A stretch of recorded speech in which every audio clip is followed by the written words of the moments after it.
Salam, hər vaxtınız xeyir olsun, əziz müəllimlər və müəllim olmağa hazırlaşan miqçilər. Bugün mən sizə Tam 2024 kitabından ikinci mövzunun izahını vermək istəyirəm. İkinci mövzumuz belədir. Təhsilə aid sənədlər. Yəni, bugün biz sizə Azərbaycan Respublikasının Konstitusiyasından 42-ci maddədən təhsil hüququ ilə bağlı olan məsələlərlə tanış olacağıq. Eyni zamanda təhsil haqqında qanunumuzdan bizə lazım olan hissələrə baxacağıq. Konstitusiyamız bilirsiniz ki, 1995-ci ilin noyabr ayının 12-sində qəbul olunmuşdur və 42-ci maddəsi təhsil hüququndan danışır. Təhsil hüququnun bir neçə müddəasını deyəcəm sizə. Hər bir vətəndaşın təhsil alma hüququ var. Bəli, kimliyindən asılı olmayaraq, fərqliliyindən asılı olmayaraq hər bir insanın təhsil almaq hüququ var.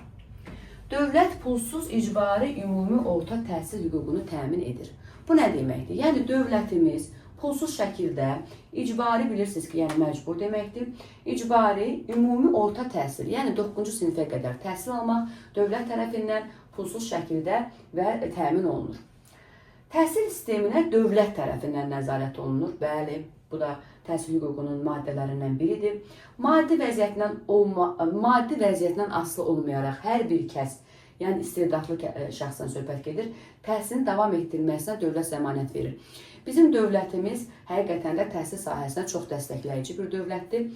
Deyir ki, maddi durumundan asılı olmayaraq hər kəsə təhsilin sonuna qədər dövlət, yəni təhsil almasına zəmanət verir, heç bir ödənişsiz. Həqiqətən də biz müasir gənclərimizdə bunu görürük. Dövlət minimum təhsil standartları müəyyən edir. Bu nə deməkdir? Yəni, dövlət təhsil standartlarını şagirdlərdən minimum tələb edir. Yəni, minimum təhsil, maksimum yox, bu testlərdə bəzən maksimum düşür. Minimum təhsil standartları müəyyən edir. Keçdik bizə lazım olan, təhsil qanunundan bizə lazım olan əsas məsələlərə. Azərbaycan Respublikasının təhsil qanununa əsasən təhsilin 3 forması var. Təhsilin neçə forması var? 3 forması var. Hansılardır? Formal təhsil.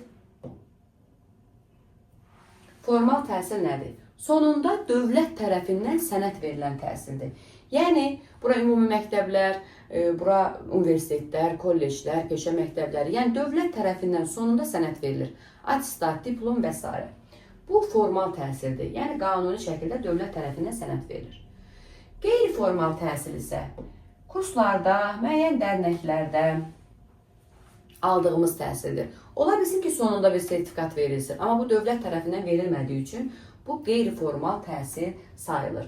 Fərdi məşğələlərdə, kurslarda, dərnəklərdə dövlət təhsil sənədinin verilməsi müşahidə olunmayan təhsil formasıdır. Üçüncü təhsil formamız informal təhsildir. İnformal təhsil özünü təhsildir. Yəni, müasir dövrdə mən deyərdim ki, elə ən rahat təhsil informal təhsildir. Çünki elə bir əsrdə yaşayırıq ki, bütün elmlərə çatmaq asandır. İnternet üzərindən müxtəlif mənbələr o qədər çoxdur ki, resurslar o qədər çoxdur ki, informal təhsil ən rahatıdır. Bax, bugün siz əgər mənim bu videoma YouTube kanalından baxaraq, özünüz qeydlər apararaq öyrənirsinizsə, deməli siz informal təhsillə məşğulsuz. Yəni, buna deyirik özünü təhsil. İnformal təhsil ibtidai siniflərdə o qədər də rastlaşan, yəni az yaşlı uşaqlarda çox da rast gələn bir təhsil forması deyil. Bu oldu təhsilin formaları. Gəlin bunu təhsil alma formalarına qarışdırmayaq. Bir də var təhsil alma formaları. Bəzən müəllimlər testlərdə bunu qarışdırırlar. Təhsil alma formaları isə 7 cür təhsil alma forması var Azərbaycan Respublikasında. Təhsil alma formalarından danışacağıq. Bunun 6-sı Time Curriculum kitabında var. Birini isə mən sizə əlavə deyəcəm. Əyani təhsil, adından da bəllidir. Uşaq gəlir məktəbə, əyani təhsil alır. Qiyabi təhsil, bu ümumi orta məktəblər, ümumi təhsildə yoxdur. Yəni, məktəblərdə yoxdur. Çünki qiyabi təhsil bizdə yol verilməzdir, amma ali məktəblərimizdə var. Distant, qiyabini də dedik. Distant, yəni məsafədən. Buna online da deyə bilərik, düzdürmü? Distant təhsil nədir? Nədir mənim bu lövhədən çəkdiyim? Buna nə də deyə bilərik? Online da deyə bilərik.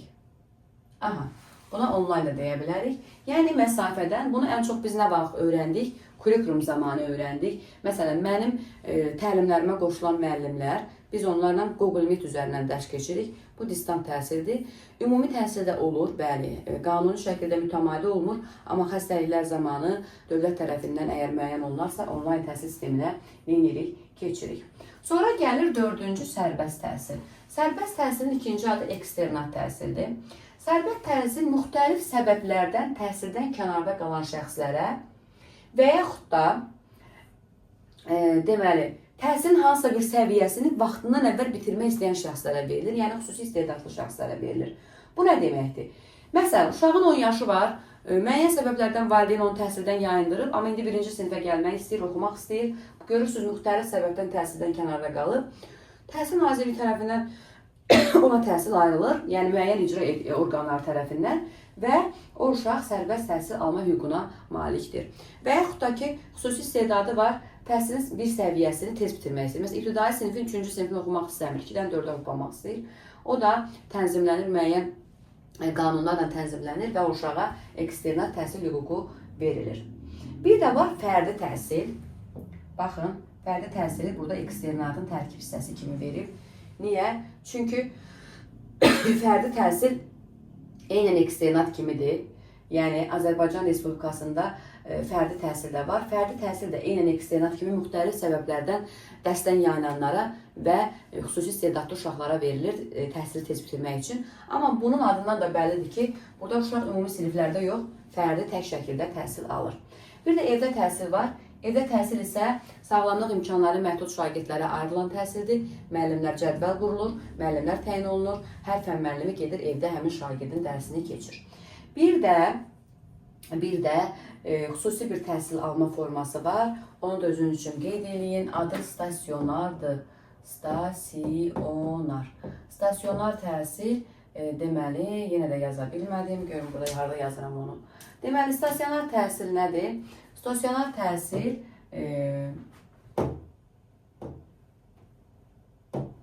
tutaq ki, uşaq, baxın bura yazıram. Stasionar. Neysə, bu tərəfə gələndə deyir yazma artıq. Burada yazılmaq istəmir. Hə, yazıldı. Stasionar təhsil nədir? Uşaq 21 gün tibb məntəqəsində qalıb.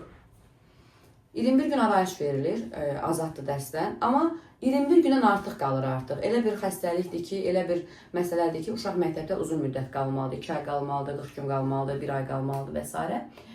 Bu zaman uşağa müəllim ayrılır və müəllim gedir həmin tibb məntəqəsində neyniyir? Dərsini keçir. Buna da deyirik stasionar təhsil.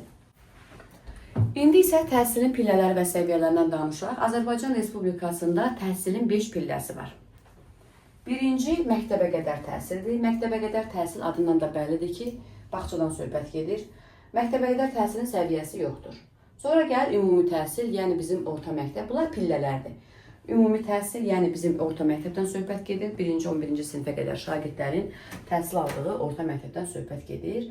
Bu təhsilin ikinci pilləsidir. Təhsilin üçüncü pilləsi durur. Üçüncü pilləsi peşə təhsilidir. Peşə təhsili müəyyən peşə məktəblərində təhsil alanlardan söhbət gedir. Dördüncü pillə orta ixtisas təhsili, yəni burada kolleclər nəzərdə tutulur. Bir də ali təhsil, yəni burada da universitetlər nəzərdə tutulur. Və bu təhsilin bəzilərinin səviyyəsi var, bəzilərinin isə səviyyəsi yoxdur. Onu lövhə üzərində gəlin sizə neyniyim, izah edim. Deməli, təhsilin birinci pilləsi nə oldu? Məktəbə qədər. Gəlin bura yazaq təhsilin pillələri. Təhsilin pillələri. Aha. Birinci pilləmiz nə oldu? Məktəbə qədər. Yəni, bağçadan söhbət gedir. Məktəbə qədər təhsilin səviyyəsi yoxdur. Qabağına yazırıq ki, səviyyəsi yoxdur. Yəni, bir səviyyəlidir, səviyyəsi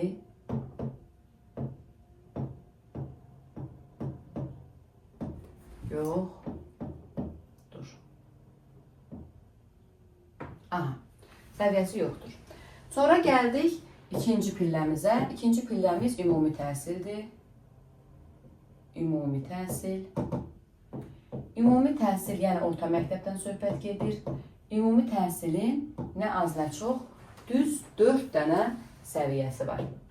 Düz 4 dənə səviyyəsi var. Gəlin görək hansılardır. 4 səviyyəsi var. Məktəbə hazırlıq, düzdürmü? Məktəbə hazırlıq. Biz buna bəzən 5 yaşlılar da deyirik, düzdür? Birinci, məktəbə hazırlıq. Düzdürmü? Aha. Məktəbə hazırlıq. Sonra gəlir ibtidai təhsil. İbtidai. Bu da bir səviyyədir. İbtidai. Sonra nədir? Sonra ümumi orta təhsil. Yəni 5-9-dan söhbət gedir. Ümumi orta, yəni 5-9. Bir də nə var? Bir də var tam orta, yəni 10-11-ci siniflərdən söhbət gedir. Ümumi orta icbaridir, tam orta isə şagirdin özünün hüququna asılıdır. İstəsə oxuyar, istəsə oxumaz, öz seçimindən asılıdır. Bu da oldu ümumi təhsilin yəni səviyyələri. Sonra gəldik təhsilin 3-cü pilləsinə. Təhsilin 3-cü pilləsi peşə təhsilidir. Peşə təhsili. Peşə təhsilinin də 3 səviyyəsi var. 3 səviyyəsi var. Deməli, onu biz bilməyə də bilərik. Sadəcə məlumat üçün sizə deyirəm. İlk peşə, texniki peşə və yüksək texniki peşə. İlk peşə, texniki peşə, texniki və yüksək texniki peşə. Yüksək texniki peşə. Aha. İlk peşə, texniki peşə, yüksək texniki peşə. Təhsilin 4-cü pilləsi orta ixtisasdır. Orta ixtisas, yəni kollec. İxtisas. Nədir mənim bu lövhədən çəkdiyim? Hə, orta ixtisas, yəni burada söhbət nədən gedir? Kollecdən gedir. Kolleclərin müəllimlər səviyyəsi yoxdur. Orta ixtisas. Səviyyəsi yoxdur. Yəni kollecdir və bu kollec bir səviyyəlidir. Bir neçə səviyyəsi yoxdur. Aha. İndi gəldik sonuncuya. Sonuncunu yeni səhifədən yazım. Yəni 5-ciyə ali təhsil. Ali təhsilin də 3 deməli səviyyəsi var. Birinci nədir? Bakalavr. Bakalavr. İkinci magistratura. Magistratura. Üçüncü isə nədir? Doktorantura.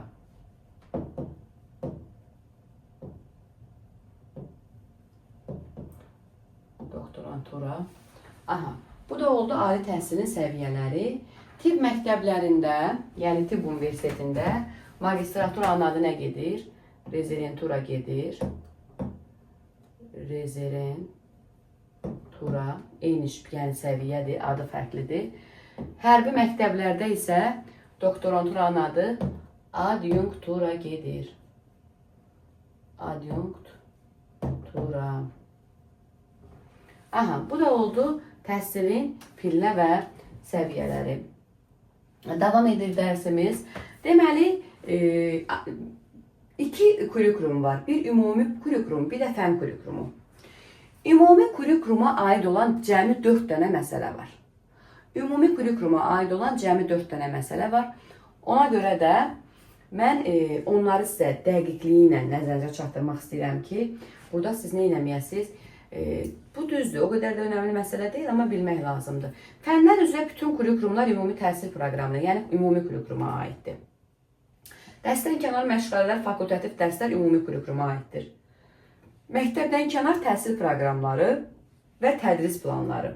4 dənə məsələ ümumi kurikuluma aiddir. Fənlər üzrə kurikulumlar, dərsdən kənar məşğələlər, fakultativlər, məktəbdən kənar təhsil planları, proqramları, bir də tədris planları. Yerdə qalan hər bir məsələ fən kurikulumuna aiddir. Fən kurikulumuna gəlin görək nələr aiddir. Fənin məqsədi vəzifələri, fənin tədrisinə verilən bütün tələblər, ümumi təhsilin səviyyələri və hər bir sinif üzrə təlim nəticələri, təlim strategiyaları, inteqrasiya, qiymətləndirmə, təlim materiallarının planlaşdırılması üzrə metodik tövsiyələr, ümumi təhsil müəssisələrində təhsil alanlara tədris edilən fənləri dövlət təhsil proqramları əsasında təşkil edilir. Ümumiyyətlə, müəllimlər sağlamlıq imkanları məhdud olan şagirdlərə də deməli, kurikulumlar nə edir? Dərslər keçirilir. Buna inklüziv təhsil deyirik. O haqda biz nə edəcəyik? Keçəcəyik.